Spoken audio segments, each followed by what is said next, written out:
BBOR, Black Box Online Radio, coming to you from West Virginia. Black Box Ned 88 on Instagram for the bonus podcast. All right, and today we are continuing onward with our discussions about the Manson family and all things related. And I got back into this one because I was on YouTube and I saw that there's this thing called Popcorn Flicks. It's a channel. Flicks is spelled Flix, Popcorn Flicks. And they just have loads of free movies available, some sort of new free movie channel. I don't know how long it's been out. And one of them they had was named Manson. I had never heard of this one, and it was half documentary and half extended dramatization. So it's like half of a movie and then half of a documentary. I'm not really the biggest fan of those, but I was watching this one because I wanted to hear what they had to say. And last year on the channel, we started having discussions where we would compare the true stories, like from nonfiction, from the things like the documentaries, the podcasts, the articles, the more nonfiction-based narratives. We would take those and compare them against the movies that people would make. And here in this film, Manson from 2009, available on YouTube for free on the Popcorn Flicks channel, you can see all of that done together at once. I just need to say that I think that would make an excellent idea for a podcast if that was just the theme of the show, comparing true events to the movies that they are based on. Yes, of course, things like Charles Manson and the Manson family, but also with other things like the serial killers. I mean, those are the real ones that we have focused in on, comparing the serial killer documentaries to the serial killer movies. And in the description box here, you will see our playlist on serial killers, focusing in on the ones that we have from 2020. I made one serial killer playlist of everything that we had done in 2019 and some older things. One of them is even from this current year, but I made a new serial killer playlist because we had some great discussions on some of the things that are more standalone episodes. And the best way you can support this channel is just by listening to some more content, never asking for any money. At the end of this episode, if you'd like to check out our playlist on serial killers part 2, it is available in the description box here. Okay, now on to our discussion about the Manson family. First, I would say, if we're going to talk about Charles Manson on film, I hear there's a lot of things in Once Upon a Time in Hollywood, Quentin Tarantino, but I haven't seen that film yet. I wanted to discuss some things from the film Manson, and if you haven't seen that yet, feel free to keep listening. We're not doing any type of traditional film review. What did they have to say about Charles Manson? What were the things that they wanted to share? And the first thing that I would say is that it's a very simplistic narrative. This one, if you ever get to watch this, it's based on the testimony of Linda Kasabian. And Vincent Bugliosi is heavily featured in this. Bugliosi, of course, the author of Helter Skelter and the lead prosecutor in the Tate-LaBianca murder trial, trying to get all the convictions. He is frequently mentioned in the documentary. He gives a lot of commentary, but I really found that this interview that they had did with Linda Kasabian, one of the members of the Manson family, was very valuable because Linda Kasabian acted as the lookout on the night of the Sharon Tate murders, on the night of the murders at Cielo Drive. And when I said that this is a simplistic narrative they put forward, why did these things happen? Number one, this narrative that they are pushing, it dispels any of the rumors that this was a drug deal gone wrong. They're saying it's not a prostitution deal gone wrong. It wasn't a pornographic deal gone wrong. Why did these murders happen? And they're even saying that in this film, what they're arguing is that the murders at Cielo Drive did not take place because of anything to do with the real Helter Skelter race war, and not driving fear into the heart of Terry Melcher, the producer that had supposedly double-crossed Manson, or you could say, in other words, turned down Manson and didn't give him everything that he wanted. They were putting forward a different narrative, that Charles Manson got it in his mind that this house on Cielo Drive was a symbol of the establishment. He had gone to the house in person, and he found out that Terry Melcher did not live there. He shouldn't have expected Terry Melcher to be in the house, and I think that makes perfect sense based on some of the new things that Tom O'Neill has shared. Tom O'Neill, of course, the author of the book Chaos, when he said that 3 times after the murders at Cielo Drive, Terry Melcher met with Charles Manson, it really changed the timeline, and that is one of the big contributions of Tom O'Neill. He spent 20 years writing the book Chaos. And the other thing to say about that is that, like what Linda Kasabian was putting forward, is that Charles Manson just got it in his mind that this house became a symbol of the establishment, the people that rejected him, the system that was holding him back from getting his music to be shared with the world.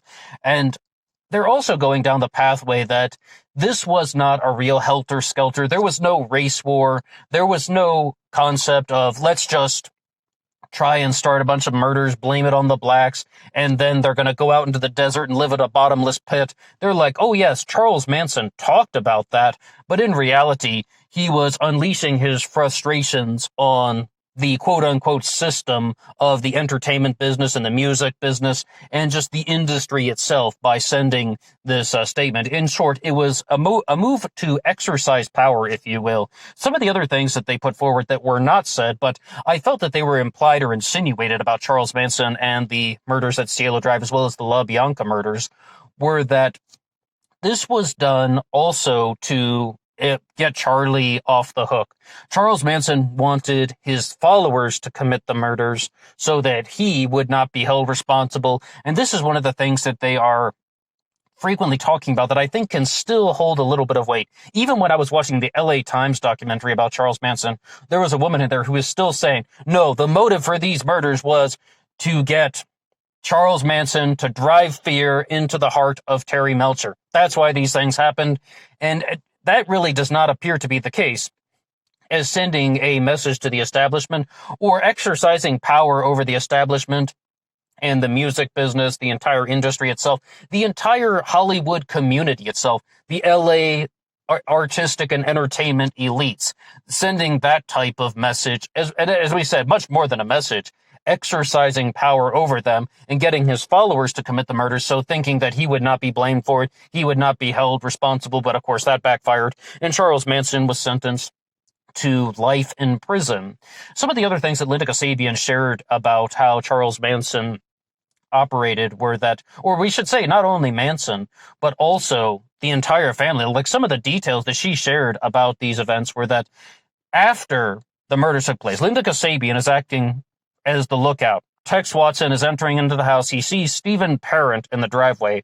He shoots him 4 times. They enter into the house, and Linda Kasabian is there watching. And I loved how they recreated this thing from her point of view when they were saying things like, she just says, a man ran past me. She doesn't say who he is because this is what she would have been experiencing at the time. A man ran past me, and then Tex Watson runs after him and stabs him. A woman runs past me in a white dress. I couldn't see too well, but then here comes Katie, and she comes over and she started stabbing her.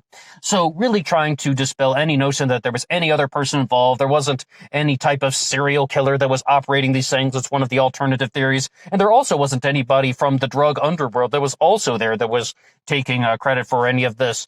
And at this point, though, I really don't think that Linda Kasabian would have too much of a motivation to lie 40 years after these things took place. This thing came out in 2009. So, I mean, I'm not saying that everything she says is 100% true, and I'm not saying that everything that Bugliosi said was 100% true. They wanted to win the case, and they were going to do anything that it took to win the case. But, I mean, what instead they were doing was offering an alternative solution to a lot of the conspiracy theories that people were... Yes, and they were becoming obedient to Charles Manson, and they were becoming subservient to Charles Manson, but they still seem to have somewhat of an awareness on how to commit these murders. And even she's saying that some of the girls in the Manson family were talking about the more they stabbed the victims, the better it felt. So that's why the stab wounds were increased. And you hear some of the details. Inside the house, we said Stephen Parent was shot outside the house. So inside the house, you would have Sharon Tate, Wojtek Frykowski, Jay Sebring, and Abigail Folger. Sharon Tate was stabbed, was it 16 times, was it?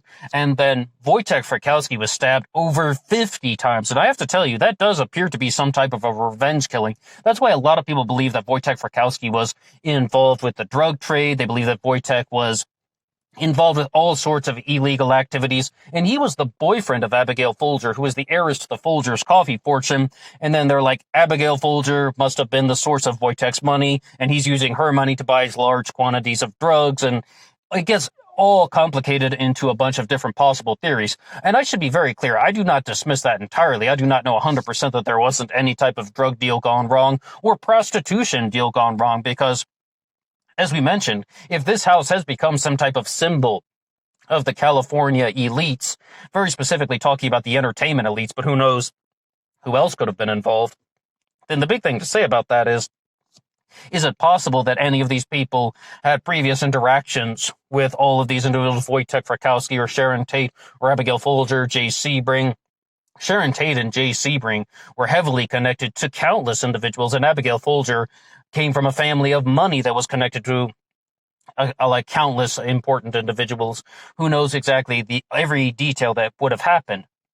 But when they're talking about the narrative that they are pushing, their idea, not mine, it really was just that this house became some place that Charles Manson wanted to tear up to show that he felt very bitter, scorned, and rejected, and he wanted to make his anger known. One of the things that you'll hear about Charles Manson is that he was somebody who was very level-headed, very balanced. Like when he was in prison, people would try to ruffle his feathers. They would try to get him riled up, and it would never work. And one of the things that Stephanie Harlow contributed to our original series on Charles Manson that we did earlier this year, she said that after years of drug use, his personality began to change somewhat, and he became much more sensitive to things. Also, when we were doing the discussion on the film Charlie Says from 2018, you could see that Charles Manson is on the Spahn Ranch, where he lives. He's with the Manson family. And there's this one scene where he's just acting very chill, everything's fine, and then he starts thinking for a second, and then he just smashes a guitar, and he snaps. And this is one of the things that not Linda Kasabian, this was a different individual. Her name was Gypsy in the Manson family, Catherine Scher, right?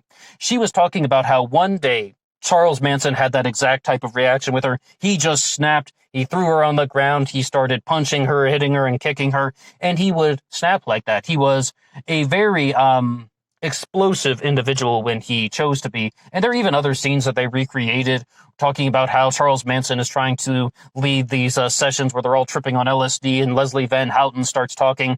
So then he starts flipping out on her. They really wanted to capture that side, that Charles Manson tries to be some guy who's just talking in some sing-song sort of way, using odd intonation and being really silly, but in reality, he was a very explosive individual and perhaps a born psychopath. It's possible. The next thing that we would want to say in that type of direction is that after the murders were committed, and we said that the more they stabbed the victims, the better they felt, so they kept doing it more and more. That's one of the possibilities about why Wojtek Frykowski was stabbed so frequently, is that the girls get into the car. Tex Watson pushes Linda Kasabian over into the passenger seat, and he starts driving, and they just talk about how their hands are hurting so much, because when they're driving the knives into people, I know it sounds a little bit graphic, but they're not only hitting like muscle and ligament, they're also stabbing the bone, and they've done this many times now. Wojtek has been stabbed over 50 times, and I believe 2 of the other victims were also stabbed over 40 times, so their hands are just in pain, and they're just driving down. And Charles Manson comes to them and asks them, "Do you have any remorse for what you've done?" And they just say, no remorse. Each person one by one says that they have no remorse for everything that they have done. Another participant in this one that we haven't mentioned yet is Susan Atkins, who seems to be one of the more indifferent individuals in terms of how the murders at Cielo Drive took place. In short, it's possible. I heard this on an episode of The Maury Show, actually, when we did our upload, The Lies of Susan Atkins, that, I don't know how reliable this is, but they say that she actually had an orgasm when she was holding down Sharon Tate, and it's possible she also did deliver some of the stab wounds, as we said. And the important thing to remember is, why were these murders committed the way they were? Well, I think one of the major commonalities that I've noticed in all the pieces of Manson literature is they said that they were high on drugs at the time, they were high on speed, and perhaps they could have been taking some other things as well that would have fueled their adrenaline, and that's why people who were not expert criminals or anything would just act in such a vicious manner without things like any type of hesitation or doubt or even being repulsed at the sight of all the blood and such. They were high on drugs. I mean, that's really not my area 100%. In addition to the murders at Cielo Drive, we of course have the LaBianca murders. And when we did a previous upload talking about the documentary Cease to Exist, one of the things that we shared in that one was that Charles Manson was very clear about why these murders took place. He said that Leno and Rosemary LaBianca were murdered because he believed that in that house there was a black book that had the information on all of the people in the music business. He believed that they had that notebook on their property, or a black book, we should say, not necessarily a notebook. And that's why they were murdered. I mean, those are Charles Manson's words, as well as saying that Charles Manson is in somewhat of an agreement. If you can pull up our upload that we did in response to the documentary Cease to Exist, you can hear that he is saying in his own words from the interviews that he has done about how the murders at Cielo Drive took place because Terry Melcher did not honor the contract. According to Tom O'Neill, Terry Melcher did meet with Manson 3 times after the murders happened. But what he is saying is that they took place because Charles Manson did get cheated out of his record deal, so he believed. And this is a thing that they tried to contribute in the film Manson from 2009. They were saying Charles Manson came from prison. He spent 17 of his 32 years in prison prior to these events. I mean, like, prior to getting out, he had spent more than half his adult life. He got out at 32, and this, of course, some of the proceedings and would carry on until the age of 33. But he's like, in prison, your word is your bond. And he had this type of mentality when he believed that Terry Melcher and him had an agreement to record Charles Manson's music, or that people are recording some of his music and they take one of his songs and the Beach Boys are using it and they revamp it and they make it their own. They give him $5,000, I mean, as a royalty. A one-time royalty, I think it was. I mean, I can't even really comment too much on that because I don't want to spread any type of misinformation. But then the response is something very simple. He felt that he was being cheated or used or manipulated. He wasn't so much aware of how hard-nosed the music industry was, or that people are not going to hold up to their word or their agreements. He's like, your word is your bond. And if that's not the case, then he is going to retaliate in a very destructive way, using his followers to commit the murders, to demonstrate power, to exercise power in a very gruesome way, because he believed that he would not be convicted for these things. He believed that he was above the law by operating in this particular type of way. Bear in mind, he is just manipulating all these followers, doing lots of drugs himself, although he did do smaller dosages of LSD than the other people. But at the same time, he is putting himself into this overinflated state of being. But he says very clearly that the reason why that happened was the murders at Cielo Drive happened was because Terry Melcher didn't honor the agreement, and then he sent people to the house to get rid of everybody in the house. You know, like, as we said, in somewhat of an exercising power move.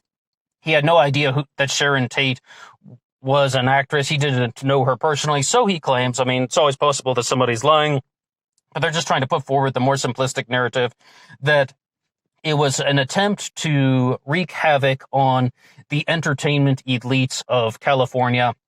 And eventually they were caught, and Charles Manson was, of course, caught hiding in a cupboard on a place called the Barker Ranch out near Death Valley, thereabouts in part of Southern California. So the thing to say about this one in terms, I mean, I really loved hearing the stories of Linda Kasabian, especially shared in her way, because she was talking about it really as one person would have experienced. And I'm always open to the possibility of alternative theories. I don't want to be 100% dismissive. In this one, I really wanted to just explore the simple narrative that they had created. Do I think that Vincent Bugliosi is telling the truth? No, absolutely not. He was an individual that had his own agenda, we can say that much. And perhaps he deceived some people like Stephen Kay, the assistant prosecutor, into thinking like him, but I do not really think that he is a credible person either.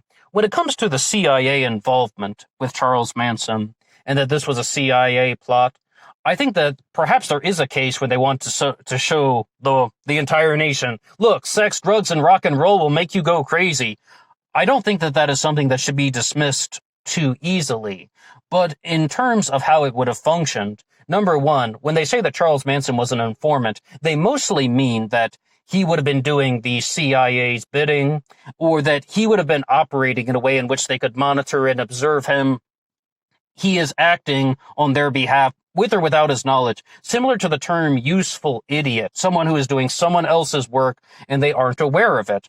So I definitely think that there could be something to that. And one of the other things that I've heard in these discussions about CIA involvement in the Tate-LaBianca murders is that they really wanted to explore the question, why is it that when some people trip on LSD, that they have a mystical, spiritual experience, whereas some other people trip on LSD and they will have the acid trip, but then they'll just go back to normal, and they won't have that mystical, spiritual experience. And that was a question that they really wanted answers to. And I hope this doesn't come out in the wrong way, but I think that that is a fascinating question to explore.